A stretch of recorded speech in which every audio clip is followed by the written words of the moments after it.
The phone vibrates against the mahogany conference table at exactly 2:47 p.m., and I know before I even glance at the screen that it's him. Sterling Clark doesn't believe in convenient timing. The board meeting continues around me, voices discussing quarterly projections and audit schedules, but my attention narrows to the glowing notification. You are a disgrace. I'm removing you from the will. Do not contact us. Speak to my attorney. I read it twice. 3 times. The words don't change. My thumbs move before my brain catches up. I type a single word and hit send. Understood. Mr. Henderson is mid-sentence about the Peterson account when I close my laptop with a quiet click. He pauses, his bushy eyebrows rising slightly, but I'm already standing. Excuse me, I say. My voice sounds normal. Steady. Like my father didn't just disown me via text message during a Wednesday afternoon meeting.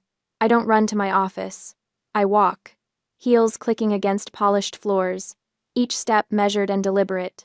The door closes behind me with a soft thud, and I sink into my chair, opening my laptop again. My fingers know where to go. They've logged into this banking portal 1,000 times, checking balances, reviewing statements, making sure the automatic payments clear on schedule. The mortgage account loads first, then I see it. Personal loan application. Status. Pending disbursement. Amount. $50,000. My name. My social security number. My forged signature, clumsy and wrong in a way that would make any forensic accountant laugh. He didn't even try to match the slant of my letters. I pick up my desk phone and dial the number I have memorized. First National Bank, Fraud Department. This is Kevin speaking. This is Addison Clark. Account number 4,782 to 9,163. I'm filing an identity theft affidavit. I need all accounts secured immediately. This is a family member fraud situation. Kevin's voice shifts from routine to alert. Can you verify your date of birth and the last 4 digits of your social? I rattle off the information while pulling up my personal ledger. The spreadsheet opens, and there they are. 5 years of transactions, lined up like soldiers. $3,200. Every month. Without fail. 60 payments. $192,000 total. For the lake house. Grandmother's lake house. The one she left to all of us. The one my parents promised would be mine someday. Just keep making the mortgage payments, Addison. We'll transfer the deed when we retire. You'll have your sanctuary. Your peace. Except I haven't been allowed to visit in 6 months. Airbnb guests, my mother said. Can't interrupt paying renters. So sorry, sweetheart. Maybe next month. The photoshopped property tax bills arrive quarterly. I've filed them all. Organize them by date, because that's what I do. I'm responsible. I'm the rock. I'm the walking ATM. The memory surfaces without permission. I'm 16 again, standing in our kitchen with 2 paychecks in my hand. One from the grocery store, one from the tutoring center. My father's hand on my shoulder, warm and approving. Addison understands duty, he'd said to my mother. She's helping with Preston's tuition. She knows what family means. Preston. Golden child Preston, who'd needed help with college because his grades weren't quite good enough for scholarships. Preston, who now drives a BMW he can't afford and lives in a condo that's perpetually between investments. Kevin is still talking, confirming the fraud alert, explaining the investigation process. I make appropriate noises while opening my email. There's one from 2 days ago, sender. My neighbor Tina. Subject line. FWD. Ring camera from Tuesday night. The video loads. My parents' front porch. Evening light fading to dusk. My father stands with a cigar, smoke curling upward. My mother appears beside him, wine glass in hand. Their voices are clear. Addison is just a walking ATM, Sterling says, tapping ash into the planter. She's so desperate for approval she'd pay for the air we breathe. My mother laughs. Actually laughs. It's a good thing she believes the Airbnb lie. If she knew we sold the lake house to the Millers 6 months ago to cover Preston's bookie debts, she'd cut us off. The video ends. I sit very still. My hands rest flat on my desk, palms down, fingers spread. The office is quiet, except for the hum of my computer and the distant murmur of voices from the hallway. I'm not unloved. I'm defrauded. The distinction matters. Love is messy, complicated, sometimes cruel in ways that can't be quantified. But fraud has evidence. Documentation. Patterns. Fraud can be prosecuted. I open my forensic accounting software, the same program I use for corporate investigations, for tracking money laundering and embezzlement schemes. My fingers hover over the keyboard for just a moment before I start typing. Sterling Clark. Known associates. Financial transactions. The first search returns results immediately. Shell companies. Wire transfers. Patterns that look wrong even at first glance. My phone buzzes again. Another text from Sterling. Your mother is very upset. You've always been selfish. I don't reply this time. Instead, I screenshot the message and save it to a new folder on my desktop. I title it, Evidence. Evidence. Then I lean back in my chair and whisper to the empty room. Let's see what else you've been hiding. The office is dark except for the glow of my 3 monitors. It's 2:47 a.m. I know this because I've been watching the clock in the corner of the screen tick forward for the past few hours. Each minute another transaction analyzed. Another thread pulled. My coffee went cold around midnight. I don't care. The forensic software I use for corporate fraud investigations hums quietly, processing the data I've fed it. Sterling Clark's banking records. Preston's accounts. Wire transfers, deposits, withdrawals. The same tools I use to catch embezzlers and money launderers, now pointed at my own family. The pattern emerges slowly, then all at once. Preston's checking account shows deposits every 2 weeks, always cash, always between $9,200 and $9,800. Never over $10,000, because $10,000 triggers automatic IRS reporting requirements, and whoever taught Preston about smurfing clearly knew what they were doing. I pull up my calculator. 18 months of deposits. The total makes my stomach clench. $170,000. I screenshot everything. Each transaction gets its own file, labeled with dates and amounts. My fingers move automatically, muscle memory from a decade of building cases against people who thought they were smarter than the system. The wire transfers are next. Sterling's business account shows regular payments to something called Sterling Consulting Group, LLC, Delaware registration. I run the business entity search, and the address appears on my screen. 1247 Industrial Parkway, Wilmington, Delaware. I switch to Google Earth. The satellite view loads, and I zoom in slowly, watching the pixelated image sharpen into clarity. A strip mall, faded awnings, cracked parking lot. And there, in the corner of a building that looks like it last saw maintenance during the Reagan administration, a rusted P.O. box service. Sterling Consulting Group doesn't have offices. It doesn't have employees. It's a piece of paper filed with the state of Delaware, existing only to receive wire transfers and disappear money into accounts I haven't traced yet. I open another window. The Veterans Memorial Fund financial statements are public record, posted quarterly on their website. I download every PDF from the past 2 years and start cross-referencing dates. Wire transfer from Veterans Memorial Fund checking, the 15th of March 2024, $8,500. Cash deposit into Preston's account, the 18th of March 2024, $9,200. My jaw tightens. Wire transfer from Veterans Memorial Fund, the 22nd of July 2024, $12,000. Cash deposit into Preston's account, the 25th of July 2024, $9,800. Cash deposit into Preston's account, the 26th of July 2024, $2,100. They split the larger amounts, smurfed them into digestible pieces that wouldn't raise flags, and every single deposit traces back to withdrawals from a charity fund meant for disabled veterans. I create a new spreadsheet. 3 columns. Date, Veterans Fund withdrawal, Preston's deposit. The correlation is perfect. 19 separate instances over 18 months. The anger I've been holding back since yesterday afternoon crystallizes into something colder, something precise. This isn't about family anymore. It's about justice. I save everything to my encrypted cloud storage. Then I create duplicate copies on 2 separate external hard drives. One goes in my office safe. The other goes in my gym bag, which will stay with me until this is over. In the morning, my phone buzzes at 8:15 a.m. I'm still at my desk, still wearing yesterday's clothes. The caller ID shows Mr. Henderson. Addison, do you have a minute this morning? His voice is careful, concerned. I wonder what my face looked like when I left that board meeting yesterday. I'm in my office now. Good. Come see me when you're ready.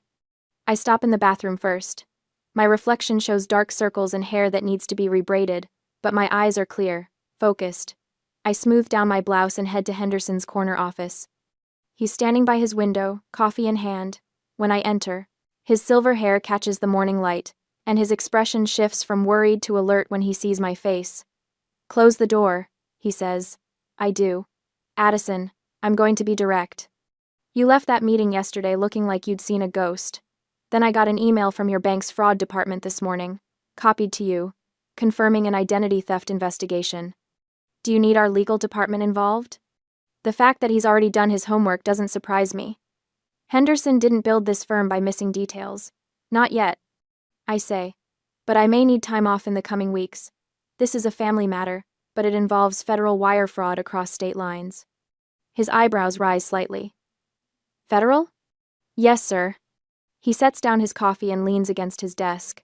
Take whatever time you need. We have your back. And Addison, if you need referrals for attorneys who specialize in this area, I know 3. The tightness in my chest eases slightly. Thank you. One more thing. He pulls a business card from his pocket. Ellen Kowalski, bank fraud investigator I worked with on the Brennan case. She owes me a favor, and she's good at her job. Tell her I sent you. I take the card. The relief feels dangerous, like I might crack if I acknowledge it too directly. My phone rings at 11:30 a.m. Unknown number. I answer anyway. Addison, stop this nonsense. Meredith's voice is shrill, cracking at the edges. Your father only signed your name because he knew you'd say yes. We are family. You need to unfreeze these accounts right now. I tap the record button on my phone's voice memo app. Forging a signature for a loan is a felony, Meredith. My voice sounds strange to my own ears. Calm. Almost clinical. And since you just admitted on this recorded call that you knew about the house sale and the fraud, you're an accessory. Save your tears for the indictment. I hang up. The voicemail notification appears 3 seconds later. I save it to my evidence folder with the timestamp clearly visible. The loan application gets officially denied at 2 p.m. The email from First National Bank includes a fraud flag notation that will follow Sterling's credit report for the next 7 years. At 4:30 p.m., I get a text from Preston. Just 3 words. This isn't over. I screenshot it and file it with the rest. By the time I leave the office at 6 p.m., every joint account Sterling and I shared has been frozen pending investigation. His credit cards are declining across Chicago. Meredith can't access the checking account she's used for 20 years. And I'm so tired I can barely remember how to drive home. But the spreadsheet is complete. The dossier is backed up in 3 locations. And tomorrow, I'll keep digging until I know every dollar they've stolen, every lie they've told, every crime they've committed, in the belief that family loyalty would keep me silent. They taught me to balance books. Now I'll balance the scales. Preston's voicemail reaches the firm at 9:23 a.m. on a Thursday. I'm reviewing a client's expense reports when Mr. Leapinators, Henderson's assistant, appears at my door, her face pinched with concern. Mr. Henderson needs to see you, she says quietly. Now. The walk to his office feels longer than it is. My heels click against tile in a rhythm that matches my pulse. Henderson sits behind his desk, expression unreadable, and gestures to the chair across from him. Close the door, please. I do. He touches his computer mouse and Preston's voice fills the room, slurred, frantic. The words tumble over each other in a cascade of accusations that would be laughable if they weren't so venomous. My sister is having a complete mental breakdown. She's addicted to prescription opioids. We have proof she's been embezzling from client accounts to feed her habit. We need to meet with management immediately before she hurts someone or herself. This is a family intervention. She's dangerous. The voicemail ends. Silence settles like dust. Henderson leans back in his chair, fingers steepled under his chin. His eyes, sharp and assessing behind wire-rimmed glasses, never leave my face. Do you need our legal department to handle this defamation, Addison? My hands rest flat on the armrests. Steady. No, sir. I prefer to let the FBI handle it. Something shifts in his expression. Not surprise. Recognition, maybe, like he's seeing exactly what he expected to see. I thought you might say that. He saves the recording to a file, then swivels his monitor toward me. I'm copying this to your personal drive. Document everything. And Addison? Take whatever time you need. The partners have been briefed. Your reputation here is spotless. I stand, legs somehow solid beneath me. Thank you, sir. One more thing. He taps a pen against his desk calendar. Your brother left his callback number. I thought you might want it for your FBI file. I almost smile. Almost. Back at my desk, I add Preston's voicemail to my evidence folder, the timestamp, the callback number, the specific claims. All of it cataloged with the same precision I'd use for any financial crime investigation. My phone rings at 11:47 a.m., unknown number. I answer on the third ring. Addison? It's Aunt Linda. I haven't heard her voice in a decade. Not since grandmother's funeral, when she'd cornered me by the punch bowl to complain about the flower arrangements. Hello, Linda. I've been hearing such concerning things about this situation with your father. Her tone drips with practiced sympathy. I think there's been a terrible misunderstanding. You need to be the bigger person here, sweetheart. You're ruining your father's reputation over money. Family protects family. I open my laptop while she talks. My fingers navigate through folders I organized weeks ago, when I first started the forensic autopsy of Sterling's finances. Linda's voice continues, a steady stream of manipulation disguised as concern. Your mother is beside herself. Preston says you've frozen their accounts. Over what? A simple misunderstanding about a loan? Surely we can all sit down like adults and work this out. I find the file, click it open, attach it to an email with Linda's address already entered in the recipient line. Check your inbox, Linda. She pauses mid-sentence. What? I just sent you a PDF. That's a copy of a check Dad wrote 3 years ago. He cashed out your son's college savings bond, the one Grandma left him in her will. Used it to pay for his country club membership renewal. He forged your signature on the release paperwork. The silence stretches so long I check to make sure the call hasn't dropped. The bond was worth $12,000. I continue. My voice remains level. Conversational, even. I found the transaction while reviewing his account activity. The club charged him $11,200 that year. He deposited the difference into Preston's checking account. I have copies of everything if you'd like to verify with your bank. She doesn't speak, doesn't breathe, as far as I can tell. You should probably check on your mother's jewelry too, the pieces she left you. I noticed some interesting pawnshop transactions around the same time. The line goes dead. I save the call log, note the duration, add it to the folder, my email pings. Henderson has sent a message to all partners with the subject line, personnel matter, informational only. I scan the contents, professional, clinical. A brief explanation that a staff member is dealing with family fraud, that false allegations have been made, and that the firm's position is one of complete support for the affected employee. He doesn't name me, but anyone paying attention will know. The responses start within minutes, colleagues offering legal referrals. One senior accountant sharing her own story of family financial exploitation. Another forwarding contact information for a bank investigator who specializes in identity theft cases. By 2 p.m., my accountant friend Sarah has called twice. On the second attempt, I answer. I heard through the grapevine, she says without preamble. Family fraud case. Listen, I've testified as an expert witness in 3 of these. If you need documentation reviewed or someone to explain the forensics to law enforcement, I'm available. Thank you. I mean it, Addison. These cases are winnable, especially with your skill set. They picked the wrong person to scam. The bank investigator's email arrives at 3:30 p.m. Subject line, FBI Financial Crimes Unit contact. Inside is a name, Agent Miller, a direct phone number. A note explaining that my case matches the profile for federal wire fraud prosecution. I draft a response but don't send it yet. There's still one more thing to check. The Veterans Memorial Fund maintains public filings as a registered nonprofit. I've known this for weeks. What I haven't done is cross-reference the fund's financial reports with Sterling's personal account activity. I do it now. The wire transfers appear like breadcrumbs. Small amounts, staggered across months, always just under reporting thresholds, from the fund's account to Sterling Consulting Group. That hollow shell company with the rusted mailbox and no actual business operations. From there, the money splits, some to Preston's accounts, some to cover Sterling's personal expenses. All of it stolen from donations meant for disabled veterans. I total the figures: $85,000 over 2 years. My hands don't shake as I compile the timeline.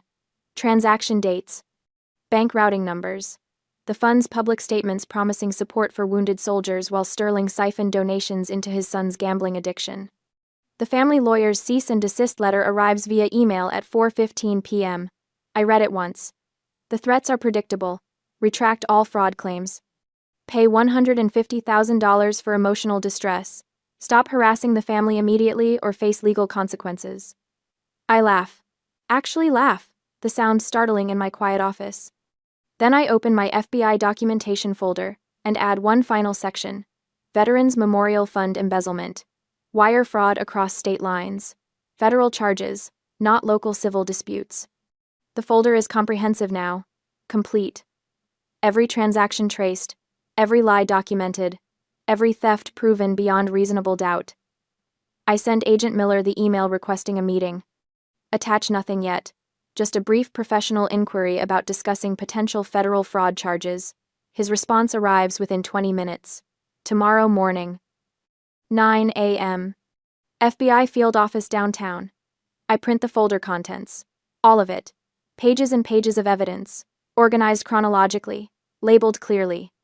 I place everything in a manila folder and write across the tab in permanent marker: Sterling Clark, wire fraud, identity theft, Veterans Fund, embezzlement. My office empties as colleagues head home. The sun angles lower through my window, casting long shadows across my desk. I sit with the folder in front of me, hands resting on either side of it. Tomorrow morning, FBI field office, Agent Miller. No turning back after this. I close my eyes and think of grandmother's lake house, the real one, before my parents sold it to cover Preston's debts. The dock where I used to sit with morning coffee, watching sunrise paint the water gold. The silence that felt like peace instead of punishment.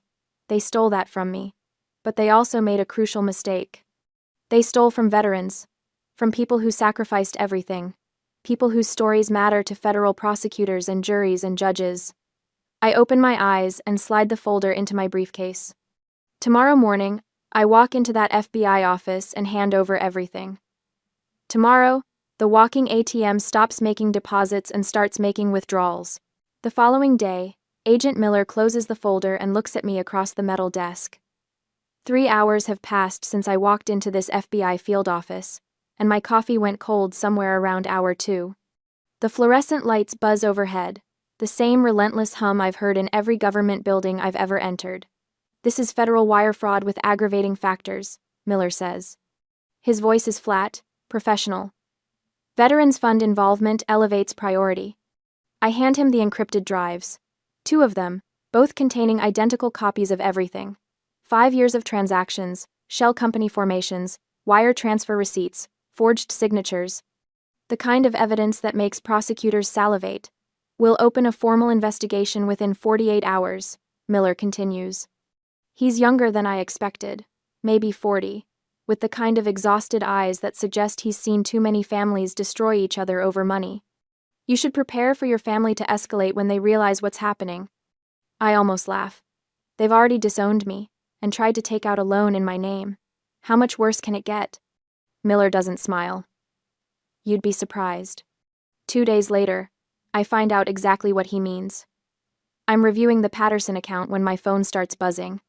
Not the usual single notification, but a sustained vibration that suggests something has gone viral.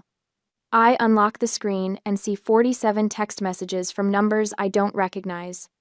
Then I open Nextdoor.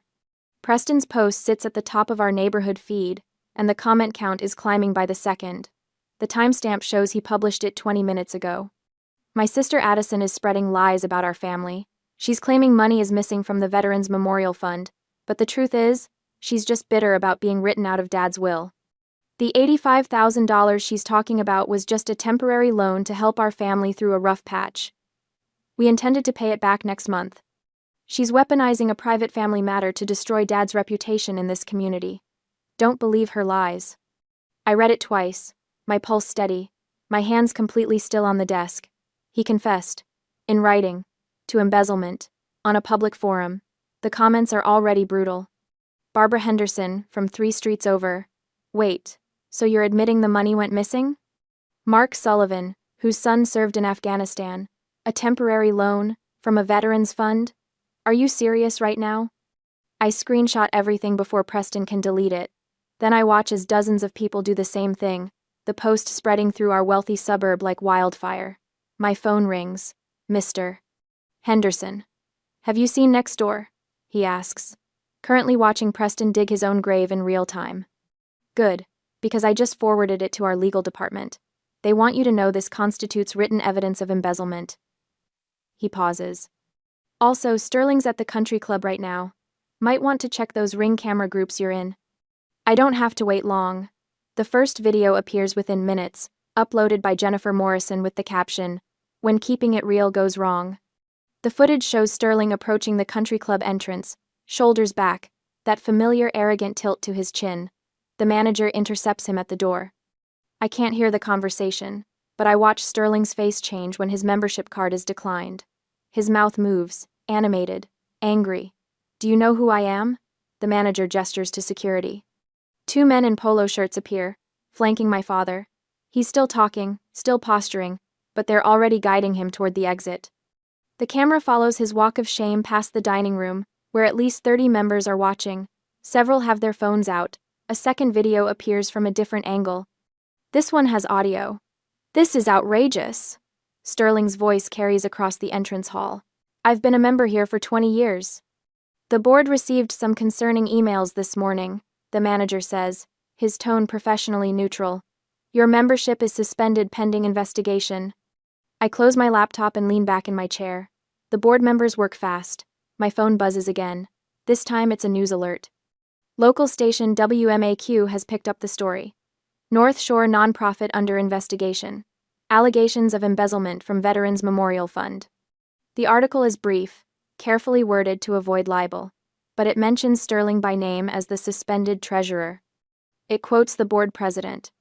"We take these allegations extremely seriously and are cooperating fully with authorities." Within an hour, the story spreads to 3 more local news sites. My inbox fills with messages from people I haven't spoken to in years. Some offer support, others ask for details I can't provide. I delete them all and focus on the pattern I'm watching unfold. Preston's post has been screenshot and shared to 4 different Facebook groups.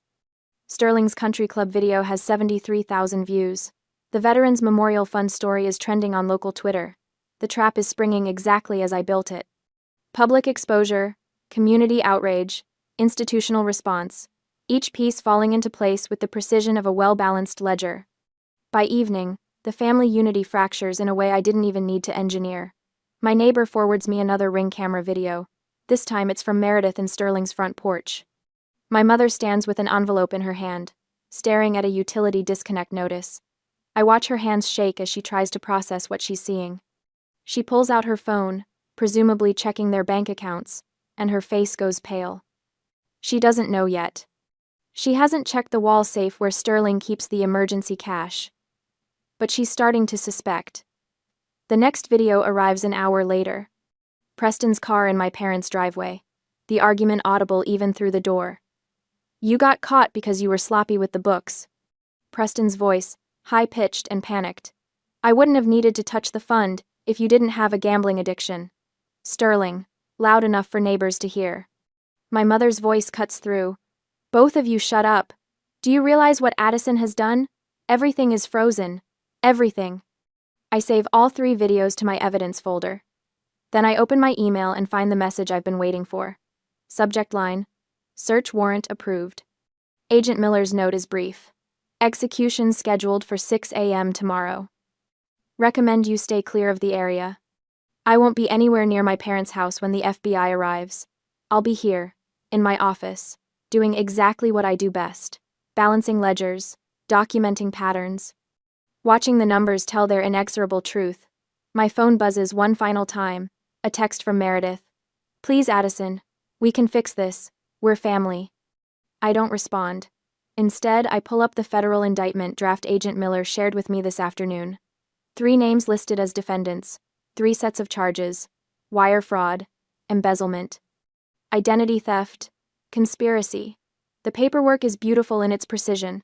Every transaction documented, every lie cataloged, every attempt at manipulation turned into evidence.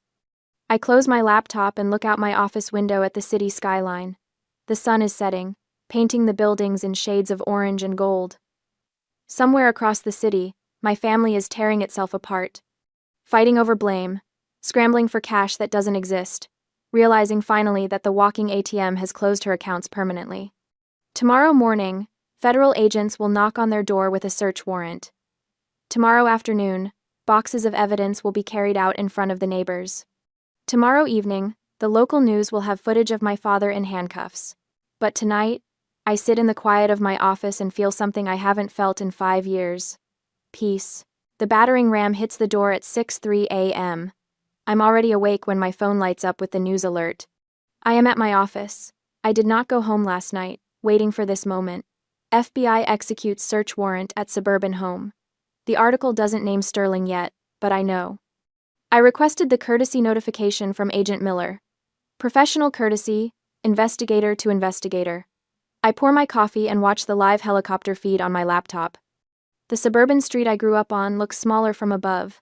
The house where I spent 16 years working 2 jobs to prove my worth now, surrounded by black SUVs and agents and windbreakers. Neighbors cluster on lawns in bathrobes and slippers, phones out, recording everything. The doorbell camera footage will be excellent this time. Intentional. By 7:30, the local news has cameras on scene. I recognize the reporter, a blonde woman in a purple blazer, who usually covers city council meetings.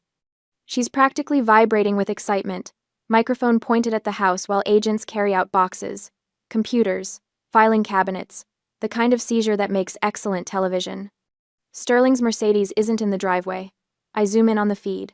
Meredith stands on the front steps, hands pressed to her mouth, mascara already tracking down her cheeks. An agent is speaking to her, gesturing back toward the house. She's shaking her head, hysterical in the way she's always been hysterical when things don't go her way. The performance falls flat without an audience who cares. My second monitor shows the neighborhood next door feed. 53 comments already. Screenshots of Preston's deleted confession post making the rounds again, shared and reshared. Someone posted a link to the Veterans Memorial Fund investigation. The schadenfreude is thick enough to choke on. Did you see the FBI at the Clark's house? About time. My cousin is a disabled vet. This makes me sick. I always knew something was off about that family. I close the browser. Their judgment isn't mine to manage. At 8:15, Meredith's sister calls. I silence it. Then my mother's book club president. Silence. Then someone from the country club, probably calling to ask if I knew, if I had any comment, if I understood what this meant for the family reputation. There is no family reputation left to protect. Agent Miller texts at 9. Subject not at residence. Vehicle located downtown. CPD notified. Downtown, Chicago, my building. I stand from my desk, coffee forgotten, and walk to the window. The morning sun reflects off glass and steel. Lake Michigan stretches east, gray, and endless. Somewhere down there, Sterling is driving toward me, desperate and stupid and convinced that I'm still the person who answers when he calls. My intercom buzzes at 9:47 a.m. Miss Clark, there's a Sterling Clark in the lobby requesting access. He's quite insistent. Should I send him up? I pull up the lobby camera feed on my phone. He looks destroyed. Shirt untucked, hair wild, eyes red from crying or rage, or both. He's pressing the call button repeatedly, leaning into the intercom speaker like proximity will change my answer. Miss Clark? I'll handle it, I say. Alert building security, and call Chicago PD. Tell them there's a trespasser who's refusing to leave. I switch to the intercom channel, watching him through the camera. His mouth moves before I press the button, already pleading with a speaker that isn't transmitting. Mr. Clark, I say. My voice echoes through the lobby. He jerks upright, searching for the camera. I have alerted building security and the Chicago PD of a trespasser. You have 2 minutes. Addison, his voice cracks. Please, you have to fix this. I'm your father. I open my Files app and select the PDF my attorney emailed this morning. Federal indictment, 19 pages. My name listed under victim witnesses. I airdrop it to his phone. His pocket buzzes. He pulls out the device with shaking hands, squinting at the notification. I watch his face drain of color as he opens the file, scrolling through counts of wire fraud, identity theft, embezzlement. The FBI is tracking your phone's GPS right now. I say through the intercom. I suggest you leave. He looks up at the camera. For a moment, I think he might cry. Instead, his expression twists into something ugly and familiar. Rage. The same rage I saw at 16 when I suggested maybe Preston should get a job instead of another loan. You're destroying this family, he shouts. Everything I did was for us. For you. Sirens wail in the distance, growing closer. Goodbye, Sterling. I disconnect the intercom and watch him run. He makes it 2 blocks before 3 squad cars corner him against a boutique storefront. The takedown is professional, efficient. Hands behind his back, Miranda writes delivered on a sidewalk where tourists stop to film. My phone rings. Agent Miller. We have him, she says. Preston was arrested at his residence 20 minutes ago. Your mother is being questioned as a potential accessory, but we're offering a cooperation deal. The evidence? Solid. The dossier you provided was instrumental. We've got transaction records, wire transfers, the smurfing pattern. The Veterans Fund fraud alone is enough for serious time, but combined with the identity theft and your testimony, this is airtight. I sit back down at my desk. My coffee has gone cold. The grand jury convenes next week, Miller continues. We're expecting indictments within 2 weeks. Multiple counts for your father, conspiracy and money laundering for your brother. Your mother will likely face reduced charges if she cooperates fully. Thank you, Agent Miller. Miss Clark? She pauses. You did the right thing. I end the call and open my personal ledger one final time. 5 years of payments. The money never deserved. I highlight the entire column and press delete. The cell is empty now. Just a header and blank space below. I save the file and close my laptop. Outside my window, Chicago continues its morning. Traffic flows. People walk. The sun climbs higher. Everything moves forward while Sterling sits in a police car, finally facing consequences he spent decades avoiding. My intercom buzzes again. Miss Clark, the police have removed the individual.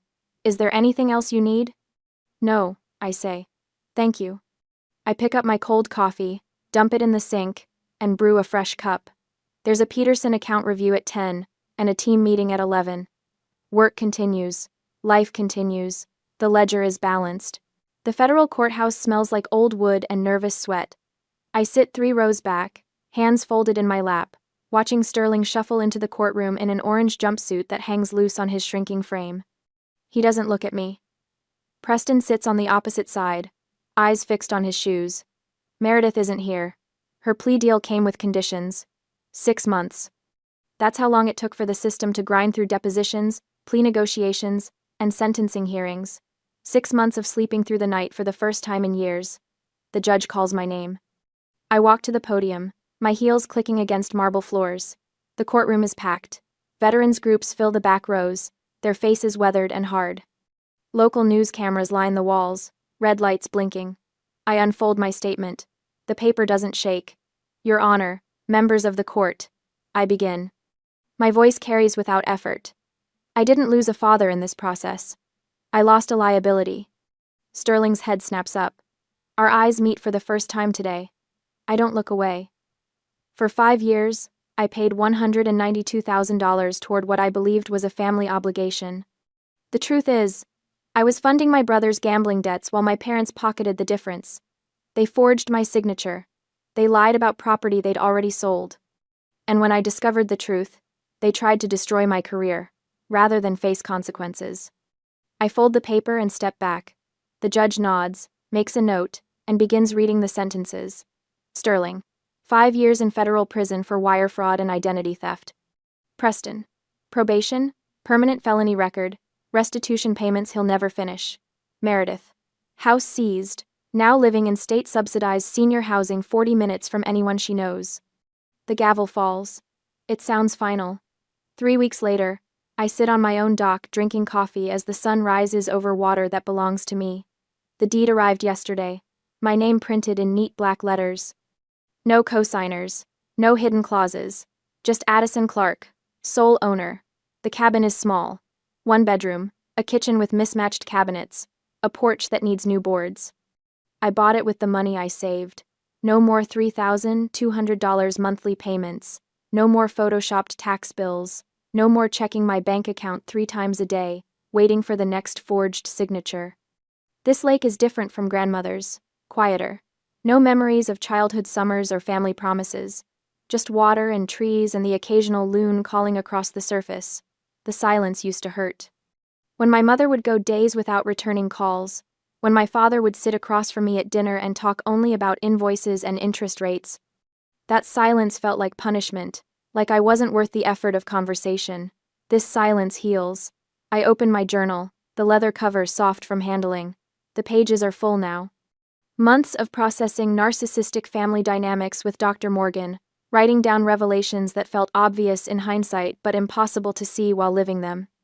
I write, "Love isn't measured in dollars. Duty doesn't mean doormat." My phone buzzes. A text from Mr. Henderson. "Congratulations on the promotion, senior forensic consultant. Well deserved. The firm gave me a raise last month. More responsibility, more complicated cases. I've started specializing in family fraud cases, helping other people untangle financial abuse from people who claim to love them. The work matters in ways my old audits never did." Aunt Linda's son sent flowers to my new address. The card read, "You saved my college fund. Grandfather stole it years ago. Thank you for telling the truth." Chosen family, I'm learning, means more than shared blood. I close my journal and set down my coffee cup. The wine will come later, at sunset, when the water turns gold and the air cools. For now, I just sit. No anxiety, no obsessive account checking, no wondering if this month's payment cleared or whether my father will text demanding more. I pull out my journal one more time and write the final entry. For years, I balanced their books. Now I've balanced my life. The ledger shows what I always suspected. I was never the debt. I was the asset they couldn't afford to keep. I close the journal and watch the sun climb higher.